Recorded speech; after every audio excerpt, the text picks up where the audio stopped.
à vous de nous recevoir dans le Saint des Saints, dans les vestiaires de Soclia. Si tu le veux bien, on va retracer toute ta carrière, ton parcours de joueur, d'entraîneur, mais avant, l'actualité et le Béziers 2017-2018. Où on en est à l'heure actuelle? On est 8e du classement. On a fait un bon début de saison et après on est sur une série, sur une dynamique un petit peu moins intéressante puisque ça fait 7 matchs qu'on n'a pas gagné. Après le contenu, ce qui n'est pas affolant, c'est qu'en termes de classement, on ne dégringole pas trop, on garde toujours cette position qui nous va bien, puisqu'on n'est pas forcément, le but c'est pas forcément d'être devant au début du championnat, on navigue entre la 8e et la 5e place. Voilà, il faut prendre des points pour y rester. C'est ce qu'on va essayer de faire dès après-demain à Laval. Vous attaquez avec les joueurs une 3e saison en national. Ouais. Au fil des ans, on voit que Béziers ne devient pas un épouvantail, mais une valeur sûre de ce difficile championnat de national. Est-ce que, au fil des années, justement, l'ambition augmente et la montée est un des objectifs, pas cette année, mais pourquoi pas pour la saison à venir? On peut pas, un club comme Béziers ne peut pas claironner en début de saison. On joue la montée parce qu'on est dans les 4-5 plus petits budgets du championnat. Après, c'est vrai qu'on commence à avoir une petite expérience de ce championnat-là. On a une qualité qui est reconnue par les autres équipes du national et par les autres clubs, donc c'est intéressant. Après, l'objectif, et ce sera le même tous les ans, c'est de prendre les points nécessaires au maintien le plus rapidement possible. Et plus tôt on les prend, plus tôt on peut regarder vers le haut. C'est ce qu'on avait réussi à faire l'an dernier à une dizaine de matchs de la fin, ce qui nous avait permis de nous immiscer dans le sprint final. Et on avait manqué la montée de 4-5 points. Et cette année, le but, c'est d'essayer d'être encore un petit peu plus dans le sprint final. Mais comme je vous disais là, l'objectif à très court terme, c'est de renouer avec la victoire. Parce qu'autant il y a une dynamique intéressante qui se crée quand on gagne des matchs, autant il y a une dynamique un petit peu moins intéressante qui peut se créer quand les victoires n'arrivent pas. Donc c'est l'objectif à court terme. Mais bon, on peut s'appuyer sur un groupe de super mecs, même si ça fait depuis un petit moment qu'on n'a pas connu la victoire. Il y a toujours une bonne ambiance et c'est ce qui va nous permettre de rebondir, c'est sûr et certain. Est-ce que le gros regret de ce début de saison est l'élimination très précoce en Coupe de France contre le club de DHR? Je ne vais pas dire que c'est un regret, c'est pas un objectif prioritaire à la Coupe de France, mais on se rend compte aujourd'hui que l'an dernier on a été éliminé aussi assez rapidement, on n'a passé que 2-3 tours. Et on a eu un trou aussi à cette même période. Nous, on est une équipe qui a besoin d'enchaîner les matchs et le fait de se faire sortir rapidement de la Coupe de France, ça ne nous a pas permis d'enchaîner les matchs officiels tous les week-ends. Et on a perdu un petit peu le rythme et c'est ce qui fait qu'on n'arrive pas aujourd'hui à le retrouver. Ce qui me rassure, c'est que là, on joue Laval, le week-end d'après on joue la Duchère et le mercredi d'après, donc on reçoit Chambly, donc on va enchaîner 3 matchs en 12 jours. Donc là, je sais que les joueurs vont répondre présent parce qu'on est une équipe qui a besoin de jouer pour se remettre en confiance. Coach, tu as été, on en parlera plus tard, l'entraîneur du football club de Sète. Est-ce un lien de cause à effet, et la proximité joue aussi sûrement? Beaucoup d'anciens Sétois sont passés sous tes mains à Béziers, notamment Kevin Testu, Jeffrey Assoumé et Brice Boufrizi cette année. Comment tu expliques que pour les 2 premiers, il n'ait pas réussi véritablement à percer en national à Béziers? On n'a pas d'œil spécifiquement, et c'est pas parce que j'ai entraîné à 7 qu'on prend spécialement des joueurs du FC 7. On essaye, comme on est un petit peu en termes de niveau amateur, hormis Nîmes et Montpellier, le club phare, entre guillemets, on essaye, avant d'aller chercher des joueurs hors de nos zones de recrutement, on essaye de regarder ce qui se fait de mieux à côté. Ça a été le cas pour Steve Basnard qui est à Fabrègue, qui est en CFA2, qui lui est en train de s'imposer et de faire de très très bonnes saisons. Pour ce qui est de Kevin Testu, il est arrivé l'année de la montée, il est sorti d'une bonne saison à 7. Après, c'est le niveau, c'est le moment, c'est un petit manque d'efficacité mais qui est toujours d'actualité un petit peu aujourd'hui. Et c'est un joueur qui a de très très grosses qualités physiques, j'ai vraiment vu un joueur aller aussi vite, qui se crée énormément d'occasions par match. Nous, la première saison, il a 10-15 grosses occasions. S'il en met que la moitié, Kevin Testu, peut-être qu'il n'est pas où il est aujourd'hui. Il n'en est pas où il est aujourd'hui, ça ne veut pas dire qu'il ne peut plus rebondir. Mais bon, voilà, après, c'est quelqu'un qui est régional, qui a une mentalité peut-être pas encore forcément professionnelle et qui voit le foot plus comme un jeu, un amusement. Voilà. Après, il est retourné à 7, ça se passe bien, il est dans un environnement, je crois qu'il continue à habiter à Béziers, il est encore copain avec des joueurs d'ici. Voilà, il n'y a pas de... Et puis, Jeff, c'est un petit peu spécial parce que Jeff, c'est quelqu'un qui est très sérieux, qui travaille beaucoup, qui a de grosses qualités, qui a fait la moitié de la saison, grosso modo, hein, entre les matchs titulaires et les matchs remplaçants, il a quasiment été dans tout le groupe la saison dernière. C'est une blessure qu'il a un peu mis de côté, ouais, qui n'a pas bien marché. C'est la faute à pas de chance, parce que c'est un joueur qui mérite de jouer à ce niveau-là. Après, voilà, c'est la faute à pas de chance, c'est la faute, mais je suis sûr que c'est quelqu'un qui rebondira, puisque d'après ce que je sais, ça se passe très bien à 7, et puis ça ne m'étonne pas, et puis je mérite. J'ai une question d'un de vos anciens joueurs aussi, qui a joué au FC 7 en jeune. Il s'agit de Jérôme Idjir, le gardien. Et il me demande de vous poser la question suivante, à savoir si à la Coupa, un jeu que vous faisiez à la fin des entraînements, vous vous mettiez toujours au 18 mètres et le dernier qui ne marquait pas payait à manger. Est-ce que vous pensez que vous auriez réussi à lui marquer un but? Ah oui. Oui, parce qu'il a de grosses qualités, mais à la fin, tous les joueurs savaient où il fallait tirer pour le mettre en difficulté. Donc en plus, ça tombe bien, parce que j'ai vu le résumé de son match hier contre Sochaux. Il est mis au tir au but. Ouais, j'ai vu qu'il avait fait un bon match. Il avait choisi, c'est le gardien qui a participé, qui a fait monter le club en national. Et après, il a eu un petit début de saison un petit peu compliqué, mais bon, comme tout le monde à cette époque-là. Le club avait décidé de recruter un gardien qui est notre capitaine aujourd'hui et qui est un gardien d'expérience, qui est Manuel Noès. Et Jérôme n'a pas souhaité continuer et a voulu rebondir ailleurs parce qu'il avait besoin de temps de jeu. C'est un choix, mais bon, ça reste quelqu'un de très amusant, très rigolo et il serait surtout un très très bon gardien. On va revenir donc en arrière tout à et on va parler de votre carrière. Tu as été gardien. Ouais. Et tu es de Béziers. Oui. Et ensuite, tu as atterri à la SSE, à Saint-Étienne. Oui.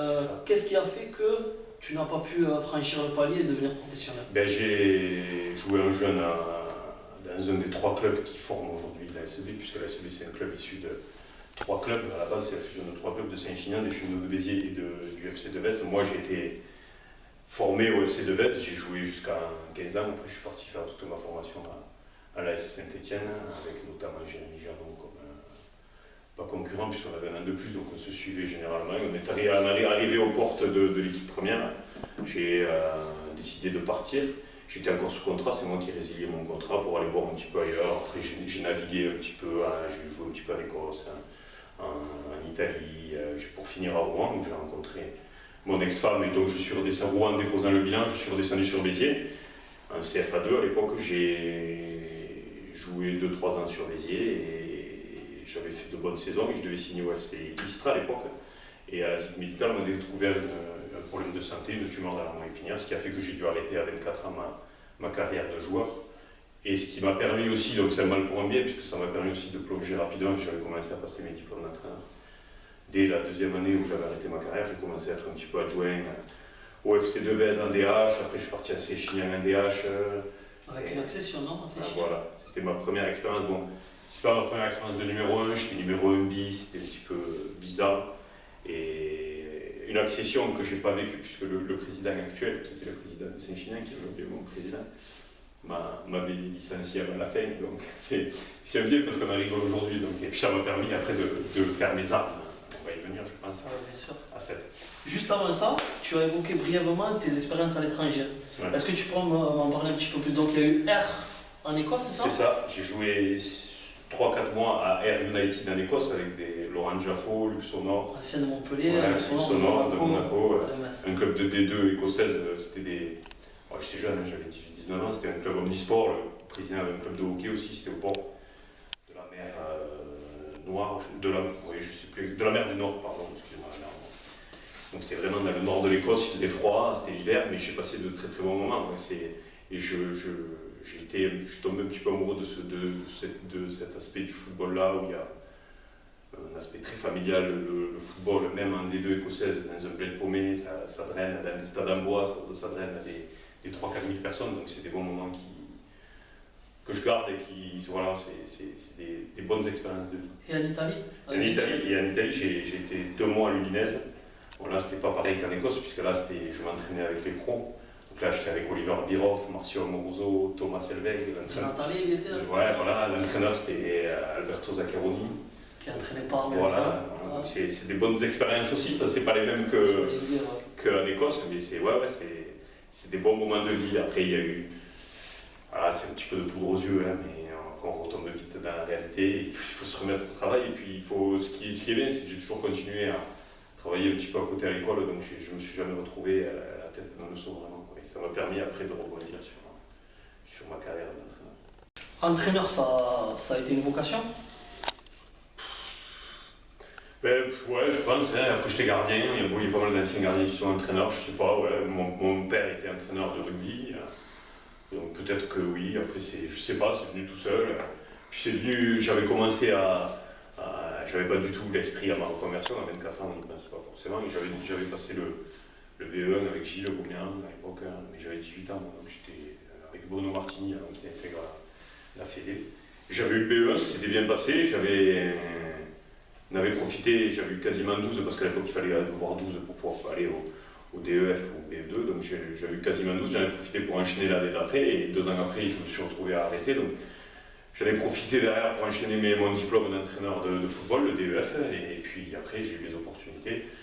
Puis on y prend goût, c'est vrai qu'au début quand on a 24 ans et qu'on est un petit peu formé dans des centres de formation, on a tendance à faire être un petit peu rigide. J'ai entraîné des joueurs comme Jean-Luc Escaillol, Franck Istiol, qui était beaucoup plus âgé, qui avait une autre carrière que moi. Mais voilà, j'ai commencé très tôt. La dernière fois, on en parlait avec le président.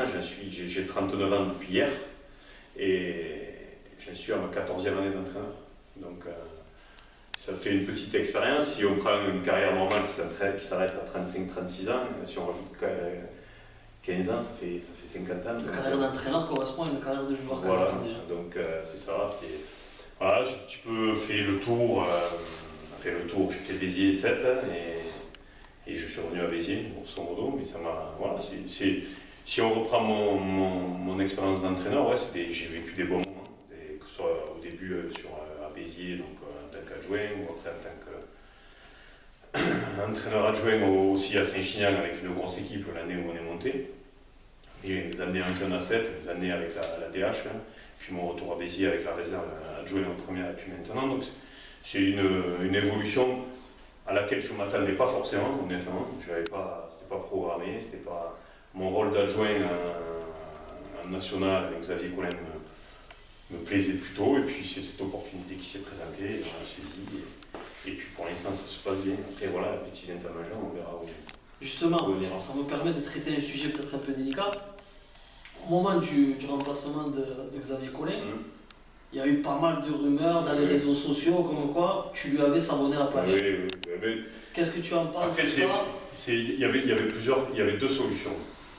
Moi, je n'ai pas fait de carrière professionnelle qui me permet d'avoir une stabilité de vie sans être obligé de travailler, de se lever pour travailler tous les jours. Il faut savoir que jusqu'à l'année dernière, c'est ma 2e saison en tant que salarié. Où tu ne vis uniquement que de football. Où je ne vis uniquement que de ça. J'ai une chance plus qu'extraordinaire, et je m'en suis conscient, par rapport à des gens comme on peut en parler, comme Nico Guibal, avec le travail qu'il fait à Fabrègue, avec qui on est très proches et avec qui on discute beaucoup. Des mecs comme Jean-Luc, Laurence, Cala, Pascal, enfin bref, je ne vais pas tous les dire, mais voilà, c'est des gens qui ont toujours cumulé leur travail et le poste d'entraîneur. Moi, j'ai eu la chance depuis 2 ans de le faire, mais sur 14 ans de carrière, donc ça fait 2 ans, j'en ai fait 12 en travaillant à côté. Et à l'époque où c'est arrivé, où j'étais adjoint du national, je m'étais mis à mi-temps, puisque j'étais conseiller à Pôle emploi, je m'étais mis à mi-temps. Donc j'avais un mi-temps et le complément, c'était le club qui me le donnait. Et je me suis retrouvé où le président m'a dit, bon, voilà, soit tu reprends ou soit tu t'en vas avec Xavier. Et moi, je n'avais pas de solution de repli. Et puis c'était au début qu'un intérim, et puis j'ai demandé à Xavier, j'ai appelé Xavier avant de donner ma réponse au président, en lui disant voilà ce qu'il me proposait, et il ne m'a pas dit non.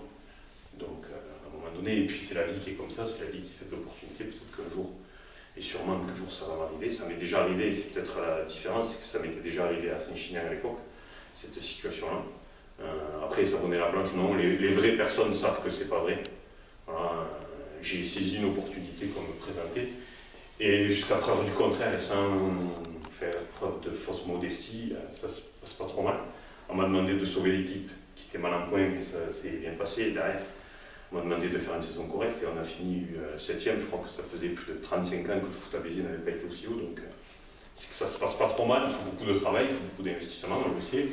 On y est là tous les jours. On sait que c'est pas un poste d'une stabilité extrême, mais voilà, c'est comme ça. Après, jamais, au contraire, Dieu sait, puisque je le disais, c'est que mon poste d'adjoint, il m'allait très bien. J'avais mon petit mi-temps à Pôle emploi, à côté je venais, j'avais pas de pression de résultat, j'étais de Béziers, j'aurais pu faire toute ma vie comme ça si j'avais voulu. Mais après voilà, c'est un choix, c'est une question d'opportunité, elle s'est présentée, je l'ai saisie. Mais moi j'ai rien contre Xavier Collin, j'espère que bon, je pense qu'il en a un petit peu pas trop, mais bon après c'est la vie. C'est comme ça, on s'est rencontrés déjà à un match, puisqu'on a rejoué avec Épinal. Il est venu me battre ici l'an dernier, me levant quasiment la montée, donc je sais pas s'il a cherché une vengeance, il l'a eu, mais il n'y avait pas lieu de vouloir se venger, donc pour moi c'est de l'histoire bien plus qu'ancienne. Un mot sur le Football Club de Sète. Tu as entraîné les U19 et l'équipe première, du temps où personne n'en voulait, où elle était en DH. Que retiens-tu de ces expériences-là? Alors il y a eu deux phases. Il y a eu la phase avant que je fasse 6 mois à la pointe, parce qu'il ne faut pas les oublier, ces 6 mois-là. C'est la fin 2 ? Ouais, et c'est peut-être les meilleurs, hormis la période Béziers, c'est peut-être les meilleurs 6 mois que j'ai eu l'occasion de faire. Dans un contexte fort délicat pourtant. Dans un contexte plus que délicat. Donc je suis parti de Saint-Chinian très fâché avec le monde du foot pitérois, on va dire. Et j'ai eu l'opportunité, par un simple hasard, dans un boîte CV, de pouvoir prendre en charge les 19 excellences. Grâce à Eric Isola et Tino Di Martino à l'époque, qui étaient responsables de la section jeune. Ma première année au FC7, c'était l'entraîneur de la première, c'était M. Saramané. On a fini, on est monté, on était à 19 excellences, on est monté à 19 nationaux. La deuxième année, c'était Thierry Loret. C'est quelqu'un avec qui j'ai beaucoup échangé, qui m'a beaucoup appris, que je suis encore aujourd'hui et que je m'inspire beaucoup de ce qu'il faisait en essayant d'évoluer et d'apporter ma touche. Mais au FC7, puisqu'en plus, ça n'avait pas trop mal marché cette année-là. L'année d'après, à 19 nationaux, on est redescendu. J'ai fait 6 premiers mois en 19 excellences et puis j'ai eu l'opportunité par Fred Rémola qui s'occupait un petit peu des deux clubs qui m'a appelé parce qu'à la pointe ça se passait pas très bien. J'ai passé 6 mois à la pointe merveilleux où on est passé à 2 doigts de se sauver. Il ne faut pas l'oublier quand même ça. Peu de gens y pensent, mais c'est passé à 3 points que le gros club de 7, ce soit la pointe courte de 7. C'était une saison très délicate et la fin de saison était. Mais on finit, si le championnat avait recommencé au mois de décembre quand on a repris, je crois qu'on est 4-5e du championnat. Et avec des joueurs, Laurent Serrano, Driss, bref, Fabrice, Sauvert, pour parler que des Sétois, puis des petits jeunes, j'ai des Moquet qui je fais jouer un CFA2, ça fait plaisir. Voilà, il y avait Jimmy Carac encore.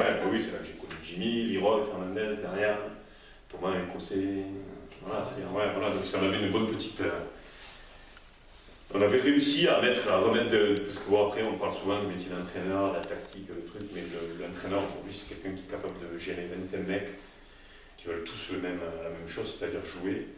Et c'est ça le boulot d'un coach aujourd'hui, parce que n'importe qui connaît un petit peu le ballon, il donne 4 livres d'entraîneur, il est capable de faire une séance, après gérer un groupe et arriver à sortir le meilleur de 25 joueurs qui vivent que de ça. Voilà, il faut avoir des aptitudes de management et tout c'est la partie la plus intéressante du métier. Il faut pas, voilà, et c'est là que c'est vraiment à la pointe que je me suis rendu compte que il y avait l'aspect terrain, il y avait l'aspect gestion de groupe et tout, et je trouve que c'est quelque chose de aussi important que tout ce qui est travail tactique, technique, physique, enfin tout le travail du terrain. Après il y a tout ce qui est en dehors, réussir à créer un état d'esprit, une identité, et c'est ce que je touche du bois, mais vraiment ce qu'on arrive à faire à Béziers, tant que ça tiendra, moi j'ai peur de rien. La DH au FC7. Donc après cet intermède de la pointe courte descend en DH et le FC7 dépose le bilan et se retrouve en DH. Gilles Beaumien me contacte et me dit est-ce que tu veux qu'on prenne tous les deux la DH du FC7 et je lui dis oui. Et on arrive sur un champ de... Ouais. C'était Tu savais où tu mettais les pieds à ce moment-là? Oui, mais bon, après, il y avait quand même, on reprenait le FC7, c'est quand même. C'est un nom mythique. Voilà. Il y avait cette idée de challenge-là, et puis on se retrouve avec une dizaine de joueurs, à se faire tout, avec Gilles, et avec un président qui ne connaissait pas beaucoup, mais quoi qu'on en dise et quoi qu'il ait pu se faire salir, c'est le seul qui a voulu mettre les mains dans le cambouis. Personne d'autre, je dis même personne d'autre, à cette époque-là, vous voulez du FC7. Alors, voilà, c'est vrai qu'on n'a pas fait derrière de bonnes saisons. Enfin, on a fait des saisons correctes dans l'état où le club était. Moi, ce que je retiens, c'est qu'on n'a pas fait redescendre le club. Voilà. On a donné le club dans un état correct, dans un état viable. Il faut savoir que quand on l'a repris, il n'était pas viable. Voilà, c'est des personnes comme Manu, Pringel, qui ont permis au club de survivre. Il faut pas Et s'il en est là aujourd'hui, il faut remercier ces gens-là, les premiers qui sont arrivés sur le champ de bataille et qui ont pincé les plaies. C'est ça, c'est comme ça qu'il faut le voir. Hein. Il y a eu la guerre, il y avait des blessés de partout et il fallait faire les premiers secours. Et c'est nous qui l'avons fait. Et ça, je pense qu'il ne faut pas l'oublier, parce que si des personnes comme ça n'étaient pas venues, eh bien, peut-être qu'aujourd'hui... On te sent en colère sur ce sujet? Non, pas en colère, parce que je vais passer à autre chose. Mais je pense que ça a été facile à un moment donné de dire FC7. Ton action n'a pas été... pas la mienne. Ton action est l'ensemble du staff, des joueurs... L'action de tous les gens qui ont été là quand il n'y avait plus de club. Voilà. Et je sais que les personnes qui ont été après, on leur a proposé, et à cette époque-là, ils n'en ont pas voulu. Donc moi, je sais ce que j'ai fait, je sais où on en est, où j'en suis personnellement aujourd'hui, où le FC7 en est aujourd'hui, parce qu'il est dans une position correcte et convenable. Et je sais que c'est grâce à des gens, pas comme moi, parce que moi, j'ai fait qu'entraîner, et puis je ne l'ai pas fait bénévolement, donc attention, voilà. Mais il y a des gens qui se sont investis bénévolement et qui n'étaient pas obligés, et qu'on a peut-être un petit peu sali, alors avec leurs défauts, leurs qualités, attention, on ne va pas rentrer dans les histoires de logo à l'époque et tout. Mais ils ont été là. C'est vrai qu'il y avait cette histoire avec aussi. C'était peut-être mal placé à un mauvais moment. Ouais, mais bon, mais c'est des moments, mais ils ont été là. Voilà. Et ça, s'il n'y avait pas eux, il n'y avait personne. Donc, faute de gagner, on mange des merdes. Mais aujourd'hui, le club, voilà. Christophe Rouve t'a remplacé ou c'est toi qui t'es mis en... Je crois que c'est moi qui suis parti. Tu t'es mis en retrait volontairement? Oui, c'est moi qui... après, si j'avais une situation familiale, j'étais en train de divorcer sur Béziers, je faisais les allers-retours, je travaillais à temps complet à cette époque-là. Le soir, je finissais, je prenais la voiture, je venais à 7 tous les soirs. Donc c'était usant. En plus de ça, je divorçais, les résultats ne suivaient pas trop. J'avais pas du tout la même manière de fonctionner que ce que j'avais maintenant. J'étais plus dans c'est comme ci, c'est comme ça. Alors que là, on est beaucoup plus dans l'échange avec les joueurs. J'écoute tout le monde, entre guillemets. Non, j'écoute pas tout le monde, mais je pense qu'il y a à apprendre de tout le monde et on apprend de n'importe qui. Donc je suis beaucoup moins fermé que ce que j'étais à l'époque. Donc j'ai vu que ça ne passait plus trop. Et j'ai arrêté d'un commun accord avec le président. Je venais de temps en temps sur le banc, puisque c'était moi qui avais le diplôme. Et c'est Christophe qui a fini l'année. Et ça a permis de laisser le club dans un état propre. Voilà. Si on t'avait dit à cette époque-là que quelques années plus tard, tu coacherais un club de milieu de tableau national, que ça ferait 3 ans que quasiment tu coaches cette équipe? Moi, à l'époque où je suis parti de 7 ans, voilà, je voulais re-entraîner, mais je ne le voyais plus. On va dire qu'à l'époque du FC7, j'ambitionnais vraiment d'en faire mon métier. Et la fin de l'épisode sétoise, j'étais passé à autre chose, j'avais mon travail, je voulais trouver un petit club, un club à côté à entraîner pour arrondir un petit peu les fins de mois, il ne faut pas se voler la face, voilà, je voulais trouver ça. Et puis j'ai eu l'opportunité de reprendre la réserve de Béziers, j'ai retrouvé un club hyper intéressant, et puis après j'ai évolué dans ce club-là, mais c'est venu vraiment au fil du temps et sans aucune ambition et sans aucune... j'ai pas d'objectif, même aujourd'hui là, j'ai pas d'objectif, j'ai des objectifs au travers de mon club, mais j'ai pas d'objectif personnel à me dire que je vais arriver à entraîner là, je vais arriver à entraîner là. Bien sûr que j'aimerais bien un jour arriver à entraîner dans le monde professionnel, il ne faut pas se voiler la face. On n'en est pas loin, on fonctionne comme un club professionnel, sans en avoir le statut, on en a tous les inconvénients si vous voulez, mais on n'a pas les avantages. Donc oui, j'ambitionne de le faire avec mon club, puisque c'est peut-être que ce qui m'arrive, ça ne me serait pas arrivé ailleurs qu'à Béziers. Peut-être aussi. Tu te vois ailleurs qu'à Béziers? Pour l'instant, non. Oh non, non. Puis, je ne vais pas dire qu'on me fera partir de Béziers, parce qu'il ne faut jamais dire ça. Et puis, mais tant que je sentirai que mon discours passe, et que, en fait, ça marche aujourd'hui à Béziers, parce que le président, le vice-président, donc Gérard Roquet, Michel Touzelet, le vice-président, le directeur sportif Alexandre Furtado, le coordinateur sportif Guillaume Bessamba, moi, Mathieu Chabert, l'entraîneur, Jean-Pascal Sengal, l'adjoint, les préparateurs physiques, Patrick Balexta, Léon Rosier, l'entraîneur des gardiens Thierry Berthers, parce qu'on parle tous d'une même voix. On parle tous que les joueurs, et ça c'est le plus important, qu'un club, il n'y ait pas d'interférence entre le président, le truc, le président c'est le patron, c'est lui qui préside, c'est lui qui prend les décisions. Moi je suis entraîneur, je ne suis pas manager, je ne m'occupe pas du recrutement. On a une manière de fonctionner qui est hyper claire, il n'y a pas d'ambiguïté. Moi je suis payé pour entraîner et pour prendre les 25 mecs comme donne et en sortir le meilleur possible. Mais je fais avec les 25 mecs comme donne. Je ne dis pas je veux lui. Je choisis les mecs qu'on me propose, mais je ne dis pas je veux lui en priorité, et si je n'ai pas lui, je fais la gueule. Je ne m'occupe pas de recrutement. On définit les priorités ensemble avec le président, le directeur sportif et moi, et après derrière, c'est eux qui s'occupent de recruter. Bien sûr que je regarde les joueurs, mais voilà, attention, je fais. Mais mon travail c'est d'entraîner, mon travail c'est pas de recruter. Donc, du moins que les rôles sont bien définis pour tout le monde, et tant que ce sera comme ça, il n'y a aucune raison que je m'en aille de Béziers. Je suis né à Béziers, je fais le plus beau des métiers. J'allais venir. Je gagne plus que correctement ma vie. Je me lève le matin, voilà. C'est quand même beau avec le club de sa ville natale, qui n'avait plus atteint ce niveau, je crois, depuis les années 80, le club est en D2. Ouais. C'est quand même beau d'en arriver là. Oui, c'est bien. Et on ne peut pas dire que toi, tu n'aimes pas le club, forcément. Ah oui, moi c'est mon club. Hein. C'est la fusion de 3 clubs dans lesquels je suis passé. Donc, et ça s'est toujours bien passé dans ces clubs-là. C'est le président qui m'a mis le pied à l'étrier en premier en senior, qui m'a viré une première fois. J'espère qu'il n'y en aura pas deux. Et qui m'a repris, parce que voilà, je lui dois beaucoup à lui aussi. Il ne faut vraiment pas se voiler la face. Il m'a donné l'opportunité, alors que peu de gens pensaient qu'on allait y arriver, parce qu'il n'y a pas que moi, il y a tout mon staff derrière, et qu'on allait y arriver. Mais on y est arrivé parce qu'il nous a fait confiance et il nous a permis de travailler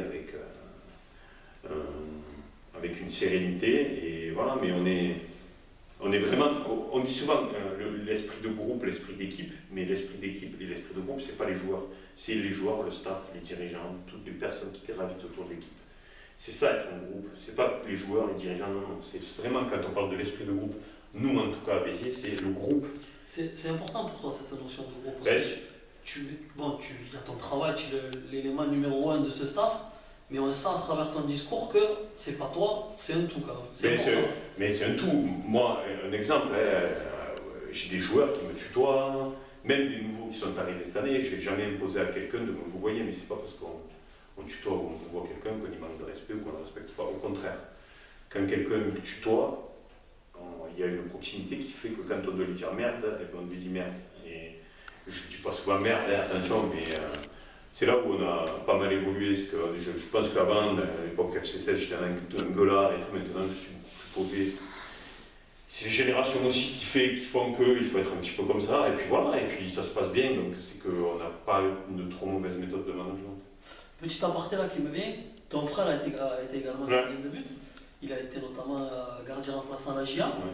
Tu l'avais fait venir au FC7 hein? Ouais. Il avait joué ou pas? Non, il était doublure de Vincent, puisqu'on avait eu un problème de doublure, on avait fait quelques matchs en DHR à l'époque, mais non, il était doublure de Vincent. Il avait fait quelques matchs, il avait joué, bon, mon frère, il aurait fallu faire une fusion de nous deux en fait. Mon frère, il avait des qualités de gardien. Enfin, il les a toujours, mais elles sont des nains fouilles maintenant. Et moi, j'avais un état d'esprit plus travailleur. Lui, il était plus. Voilà, c'était inné. Et puis, dès que le premier accro qu'il a eu, il a arrêté. Demain, il va ouvrir un restaurant. Changé complètement. Et pour terminer, si. Il y a une question que je ne t'ai pas posée que tu aurais souhaité. Ça aurait été laquelle? Je te prends un peu dépourvu là, mais...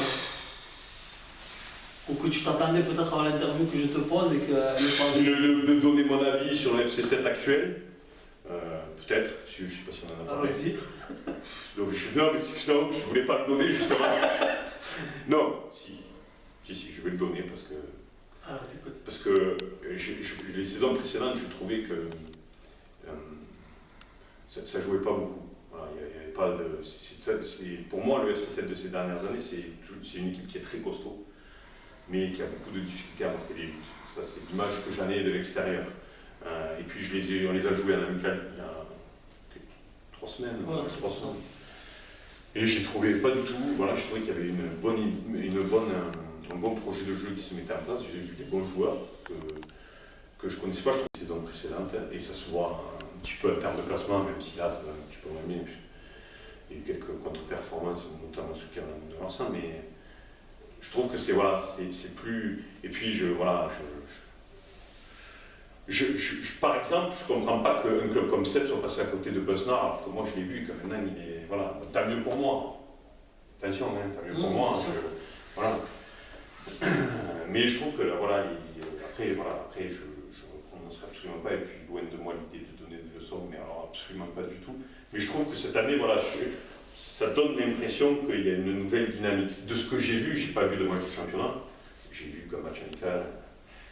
Alors c'était peut-être parce que c'était Béziers, c'était à National, il y a toujours un peu cette notion de derby, mais je trouve que c'était un petit peu mieux que les saisons précédentes. Et puis voilà, après, est-ce que le FC7 mérite d'être en National? Je ne sais pas. Alors actuellement, si on se fait je ne peux pas le dire. Voilà, et puis le niveau du National, il ne faut pas croire que c'est... C'est bien au-dessus. Ouais, non, c'est pas bien au-dessus, hein, attention, mais... Ça demande beaucoup d'exigences, ça vous demande, nous, en 3 ans, on s'est énormément professionnalisé. Alors vous me direz, c'est vrai que les promus cette année en national, ils cassent tout, mais c'est des promus qui sont en CFA avec 2,5 millions, 3 millions de budget, donc c'est des promus. Très solide. Voilà. Nous, on a 1,5 million, hein. Et quand on était en CFA, on avait 900, ou même pas, je ne sais plus exactement combien on avait. Puis voilà, et tordre un peu la rumeur, c'est pas un club riche, voilà, ça a peut-être été à l'époque de la DH, mais maintenant c'est fini, quoi.